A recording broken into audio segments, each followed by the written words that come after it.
She says she loves you. She replies in seconds. She never ghosts you. She never gets bored. She never rejects you. Because she can't. She was programmed to stay. And now men are choosing her.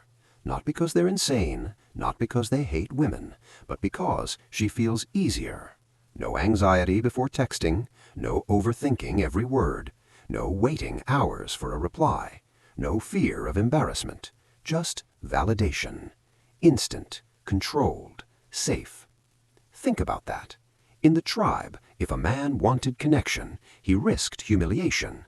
He risked hearing no. He risked failing in front of others. That risk built confidence. That rejection built resilience. That uncertainty built strength.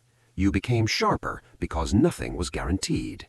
Now you open an app. You design her personality. You choose her tone. You adjust her affection.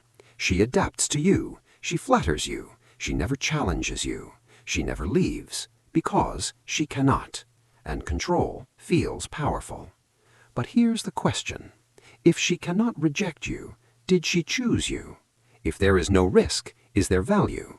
If affection is guaranteed, is it meaningful? Modern dating feels brutal. Endless swiping, endless comparison. One mistake and you disappear. One flaw and you're replaced. So the machine feels calmer, more stable, more predictable. But predictable is not alive.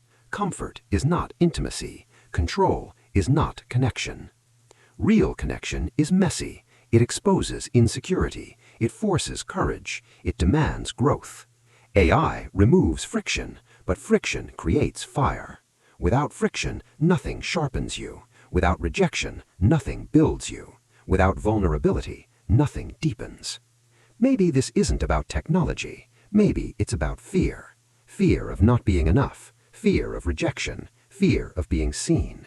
The machine protects you from that fear, but it also protects you from growth. And growth is uncomfortable.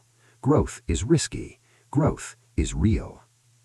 If love requires no courage, no possibility of loss, no vulnerability, is it still love? Or is it comfort pretending to be connection? She says she loves you, but she was built to say that. The real question is this: will you choose comfort or will you choose growth?